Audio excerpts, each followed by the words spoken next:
Halo semua, aku April dan kamu lagi dengerin podcast HMTI Punya Cerita. Di episode kali ini kita bakal ngobrol seputar constructive criticism atau kritik yang membangun. Dalam kehidupan sehari-hari, kita nggak akan pernah lepas dari yang namanya kritik, mau itu sebagai pihak yang memberi kritik ataupun sebagai pihak yang menerima kritik. Kritik itu sendiri sebenarnya ada banyak jenisnya, salah satunya yaitu kritik yang membangun atau bahasa kerennya constructive criticism. Sebelumnya, udah pernah tahu belum apa yang dimaksud dengan kritik yang membangun? Jadi, constructive criticism atau kritik yang membangun adalah memberikan komentar dan saran yang berguna dan berkontribusi pada hasil positif, proses yang lebih baik, ataupun perilaku yang lebih baik. Kritik seperti ini memberikan dorongan, dukungan, tindakan korektif, dan arahan kepada orang yang menerimanya. Zaman sekarang ya, banyak banget nih anak muda yang gak bisa nerima kritik dengan lapang dada.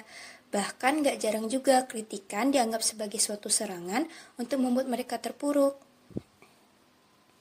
Maka dari itu, biar dikit-dikit gak senggol-senggolan cuma gara-gara salah paham dengan kritikan, ada baiknya nih kita sebagai penerima dan pemberi kritik mengetahui ciri-ciri kritik yang membangun itu seperti apa.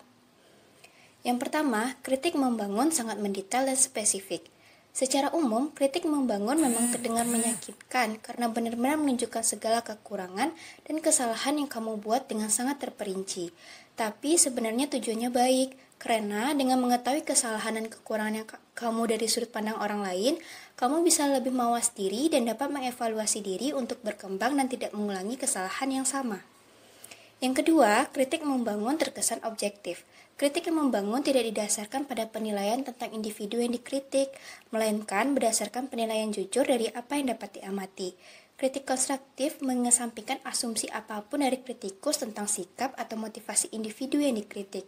Bila perlu, kritikus bisa menyampaikan beberapa arahan khusus tentang cara melakukan perbaikan. Ketiga, kritik membangun memberikan solusi. Ini nih ciri-ciri yang paling jelas mengenai kritik yang membangun.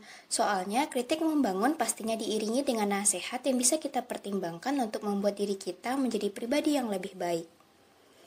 Nah, setelah kita tahu ciri-ciri kritik yang membangun, ada baiknya juga kita tahu cara penyampaiannya agar tidak menimbulkan salah paham maupun pertentangan. Supaya membangun, kritik tidak boleh disampaikan dengan cara yang dapat memancing perasaan terluka, malu, defensif, perlawanan, atau rasa gagal dari individu yang dikritik. Ingat, bersikap jujur bukan berarti kita tidak bisa bijaksana kan? Lalu gimana nih cara kita untuk bisa menerima kritik yang membangun tersebut? Sebagai manusia, memang kita juga cenderung untuk mencari pembenaran daripada melihat dan menerima kebenaran sekalipun itu disampaikan oleh orang yang tersayang. Namun, menolak kritikan justru akan membuat pikiran dan diri kita menjadi tertutup terhadap informasi baru. Dan malahan dengan menghindari kritik, kita bisa kehilangan kesempatan untuk belajar.